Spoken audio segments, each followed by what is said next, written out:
রোমের কলোজিয়ামে প্রথমবারের মতো উন্মুক্ত হলো সম্রাটের গোপন সুড়ঙ্গ। গ্ল্যাডিয়েটর সিনেমার সেই সম্রাট কলোজাসের নামে পরিচিত এই পথ ব্যবহার করে দর্শনার্থীদের ভিড় এড়িয়ে সরাসরি অ্যারেনায় প্রবেশ করতেন শাসকেরা।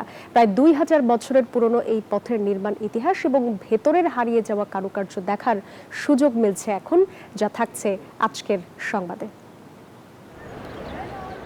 একেবারে সিনেমার মতোই রোমাঞ্চকর কলোসিয়ামের সেই বিখ্যাত গ্ল্যাডিয়েটর সম্রাট কলোডাসের গোপন সুড়ঙ্গ এখন উন্মুক্ত। সাধারণ মানুষের ভিড় এড়িয়ে সরাসরি এরেনায় প্রবেশ করতেই সম্রাটদের জন্য তৈরি হয়েছিল এই বিশেষ পথ।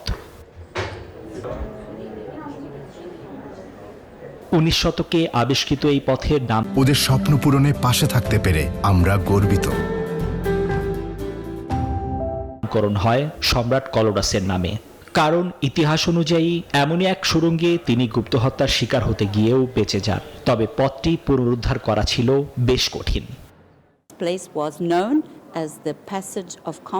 এই প্যাসেজটি পুনরুদ্ধার করা বেশ কঠিন ছিল, কারণ এটি খুব স্যাঁতসেঁতে একটি জায়গা। তবে আমরা আধুনিক প্রযুক্তি ব্যবহার করে কাজটি করেছি। ভেতরের কারুকার্য অনেকটাই নষ্ট হয়ে গেলেও থাকছে আধুনিক প্রযুক্তির ছোঁয়া। একটি ভার্চুয়াল ভিডিওর মাধ্যমে দর্শনার্থীরা দেখতে পাবেন এর পুরনো মার্বেলের দেয়াল আর পৌরাণিক চিত্রকর্ম। এক মুহূর্তে যেন ফিরে যাওয়া যাবে সেই রোমান সাম্রাজ্যের দিনগুলোতে। নিবির আমিন, নিউজ 24।